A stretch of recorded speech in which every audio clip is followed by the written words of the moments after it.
Hello and welcome to Learning Music with Pat. I've decided today to do a special show on how you put your instruments together.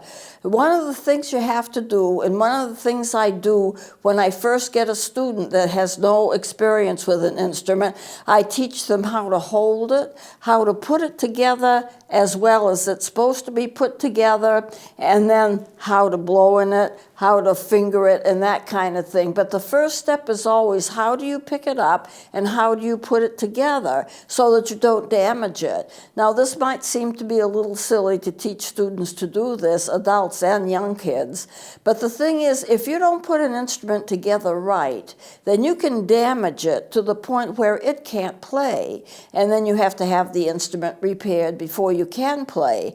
I saw a flute student. I was helping a teacher friend of mine, and I was helping her to do some music lessons, and there was a little girl there, probably preteen, and she had a flute. And she just took one part of the flute in one hand and another part in another hand and went swoosh.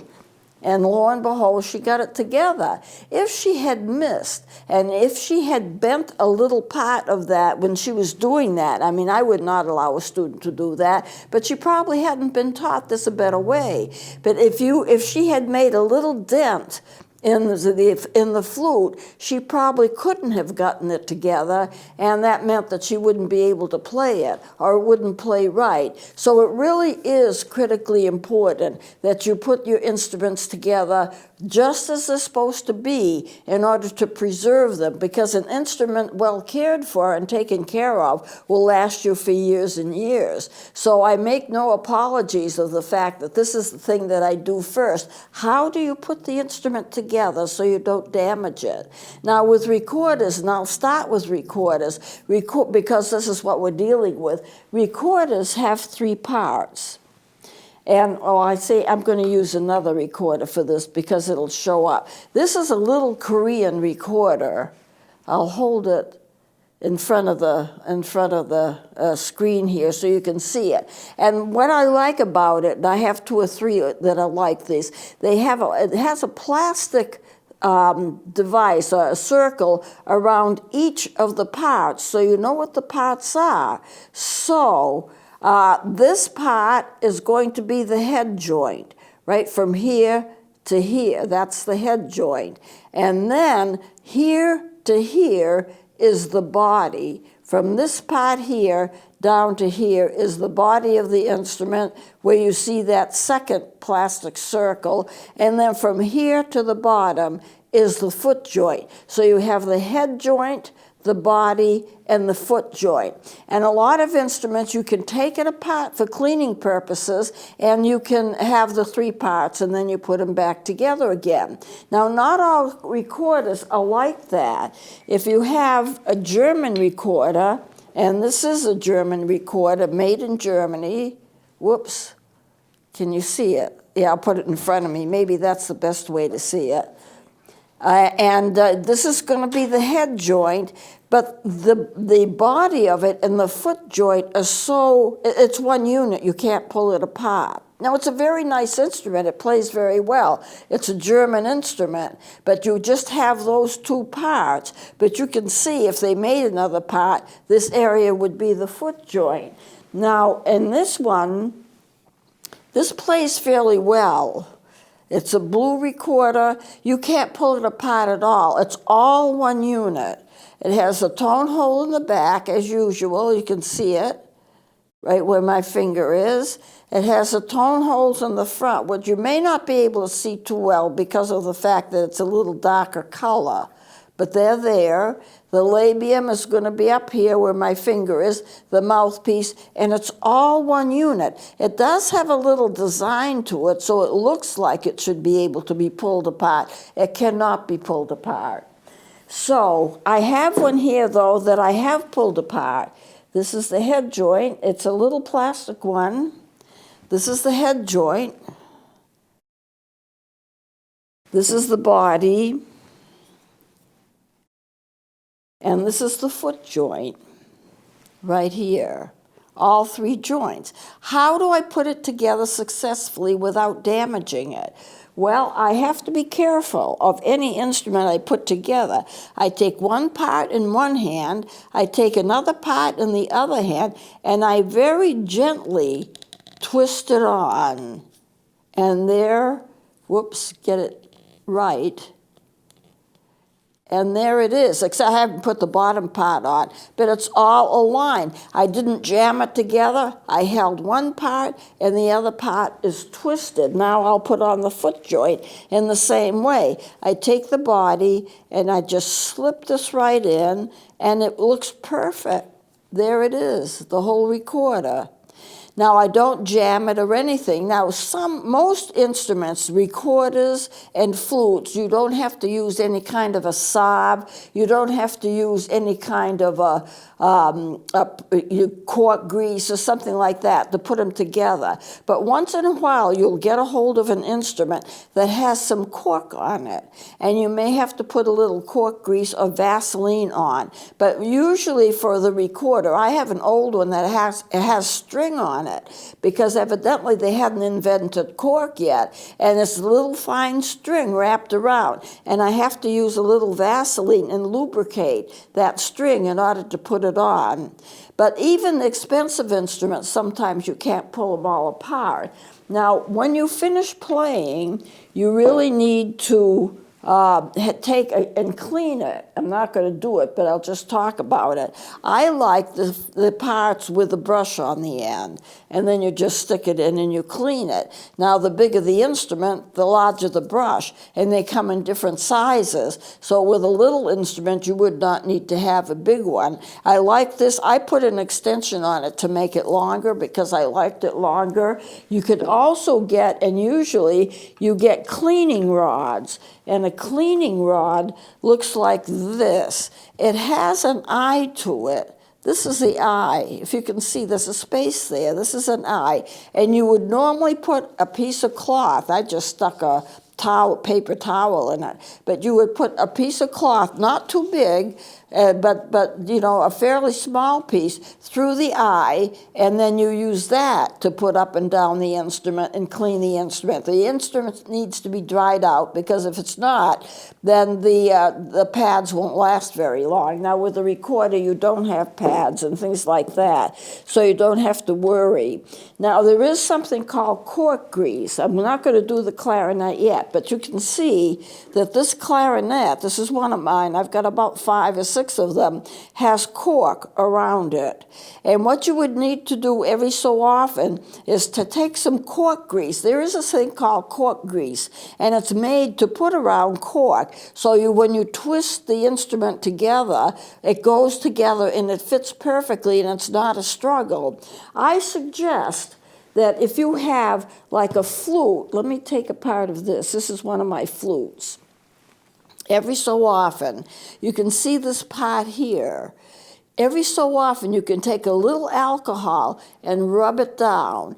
The reason being is that it builds up a residue, and when it starts to build up a residue, it's harder to put on. Normally, you don't use any grease, cork grease, Vaseline, or anything on a flute or on a recorder, but you might get into a special situation where a part is too tight to be put on. My suggestion is take an alcohol, a swab, or take a little cloth with some rubbing alcohol and go over that whole instrument. Now, you can't get any alcohol on pads, so if you have something like this, which is the main body of the flute, you would want to maybe do around the edges, but be careful not to get anything on a pad, because if you do, you can ruin the pad. This is one of my flutes. I have several of them, and I decided to bring them in today. So cork grease, if you don't have it, if you need cork grease and you don't have it, Vaseline will work. I think the cork grease is better because it is specially made for corks on instruments. Some instruments don't have any cork on them at all. Most recorders do not. However, I do have that older one with the string. So once in a while, you will pick up a recorder that has some either string on it or cork on it, but most of the time, flutes do not, and recorders do not. Clarinets and saxophones do. So let me tackle next the flute. How do you put a flute together? Well, it comes in 3 parts. And if you look at this diagram that I have here of the flute, this here is the head joint. This here is the main body of the flute. Then you start getting some tubing here, and that becomes the foot joint. And so you have those 3 parts of the flute, just like you have those 3 parts of a lot of other instruments. If I'm going to take a flute and put it together, I'm going to hold the part with one hand. This is the main body of the flute right here, and just gently twist this on. And when I get it right, then all of the keys will be aligned. So now I have the body of the instrument together, and I've got the foot joint on. What about the head joint? It's going to be the same thing. I'm going to put it in, and I'm going to twist it very gradually. I'm not going to do what that little girl did, because what that little girl did, she could have bent apart. And so this flute is put together and it's aligned. I may have to align it a little, but there it is. It's all set, you know. These instruments, if you take care of them, will last you, but if you start being careless with them, and if you don't do that carefully, and then the next thing, of course, I would do, once I show them how to put together, I would take it apart and I would have them do it. And I might have them do it 2 or 3 times. Then I would show them, this is the way that you hold it.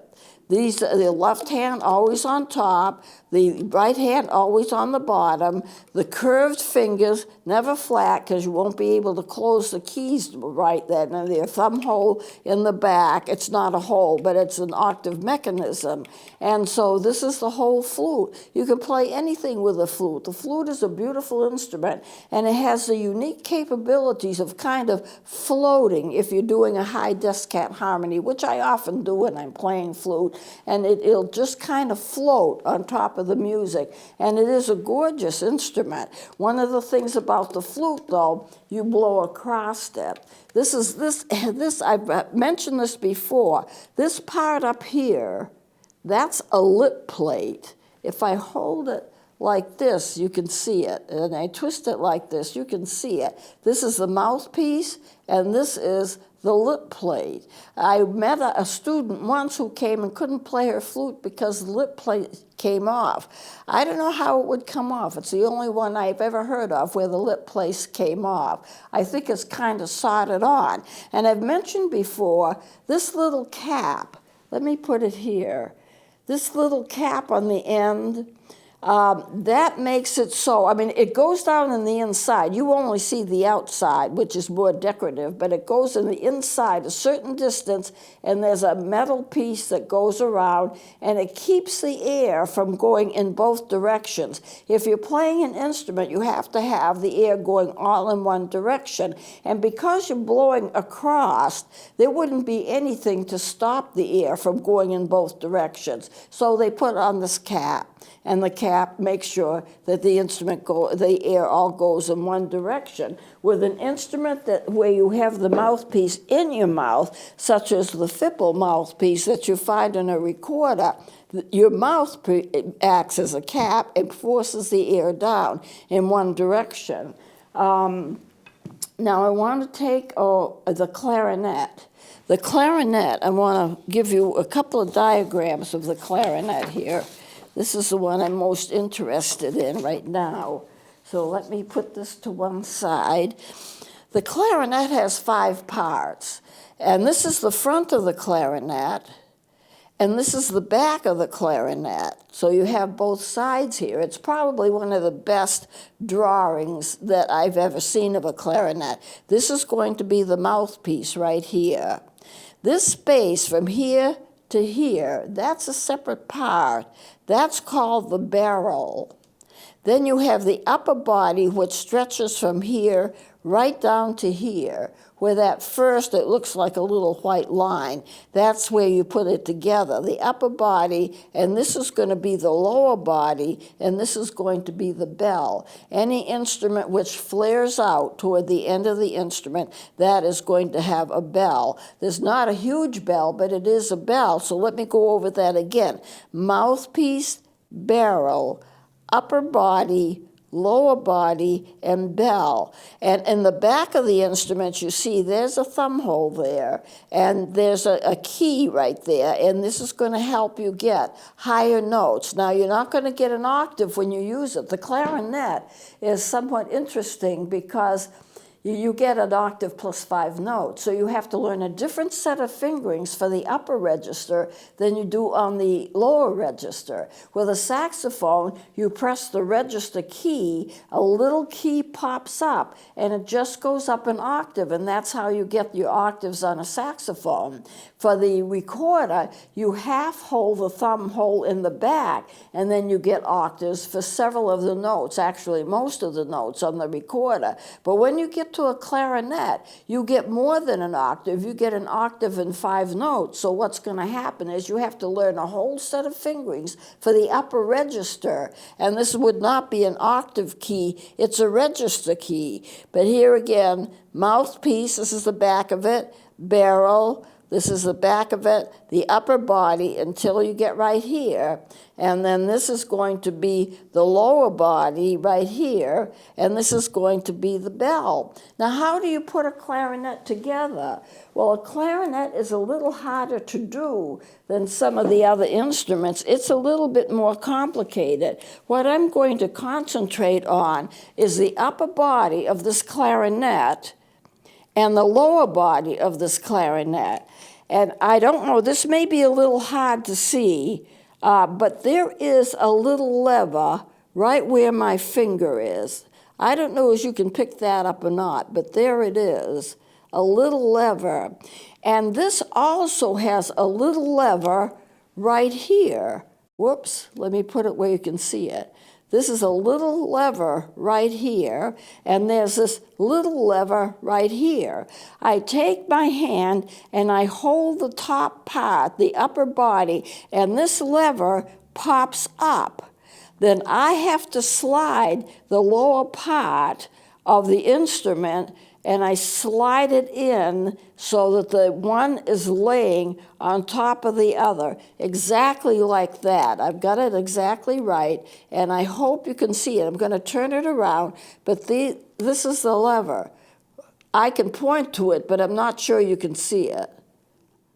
But there's a little lever on the body, on the upper body, there's a little lever on the lower body, and I have to twist one so that it is laying on top of the other exactly. It's like this, you know, it's like this. You get them laying together. And that instrument is now perfectly aligned, front and back.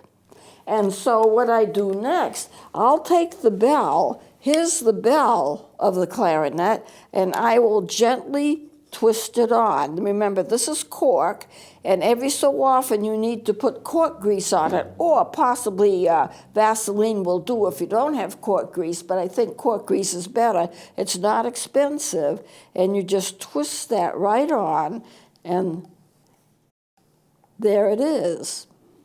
You know, there's a little logo on it. I may want to get this logo in the front. And then for the barrel, this is a little barrel right here.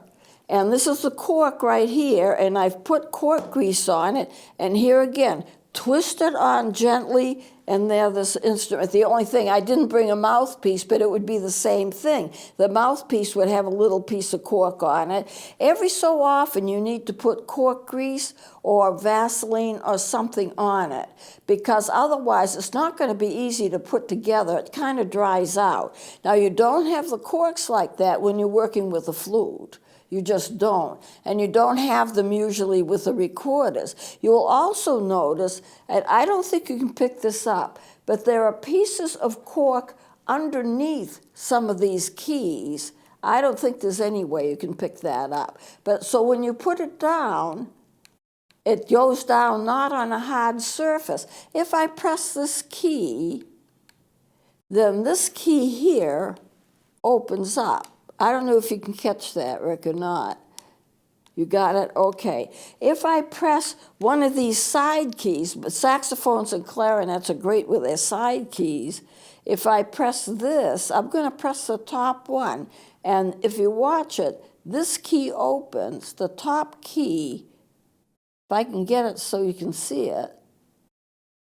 I can see it a little move, and I'm pressing this. Why so many rods? There are rods all over the place. There are rods in all of these side keys, so you can press one and you can open, like if I press this one, then I can open and close the key on the bottom. Your hands would not be big enough to do that. So you have to have the rods, and you have to have the pads, and you have to have the keys. And I noticed a fairly big cork right on this key right here on the underneath. So when you press it down, it is not going on a hard surface, it's going on the cork. And that means, and this would be the G sharp key, and you see, you with the side keys, and this is how you hold it, with the side keys, you have access, like I have access to all of those 4 keys on the bottom. I have access to all of these keys on the side with the left-hand finger, and I have access to a mechanism in the back with my thumb. I press this, and this goes up. So the instruments, especially the wood ones, are very complicated. They've got rods, they've got pads, they've got all kinds of things, springs. And I can remember playing a solo, wanting to play a solo on a straight soprano. On the straight soprano, and there was a little spring. It wasn't playing well, and I didn't understand it. And I was about to do the solo, and I looked, and there it was, a spring out of place. The spring is only like this big. It was a tiny one. They have them in different sizes, but just a tiny one. And I took with my little finger, and I lifted the spring. It had come out of a little place with an indentation that it was supposed to be resting in. And I pushed it right back in gently, and then the instrument was fine. I played the solo with no trouble. Why? Because I could have played it, but it would have been real hard to play. It wouldn't have sounded terribly good because of one little tiny spring that's out of place. If you do not put these instruments together the way that they are supposed to be together, then you can really damage them. And if you damage them, sometimes they cannot play, or you can't play them until you get them repaired. And repairs are expensive. Even minor repairs are fairly expensive. Every so often, you will need to have pads repaired just simply because of use. If you have a wooden clarinet, every so often you might want to put some oil on. They make special oil for wooden instruments. When you're cleaning them, never put alcohol on wood, never. It will split the wood, and once the wood is split, then you can't play it. Or if you do play it, the split will get wider and wider and wider until the instrument is non-playable. When you have this one, this would be a plastic or hard rubber. A lot of these older instruments were made with hard rubber. You can put a little alcohol on them. For the wood, you would have to put oil. There is no way to sanitize an instrument that's wood.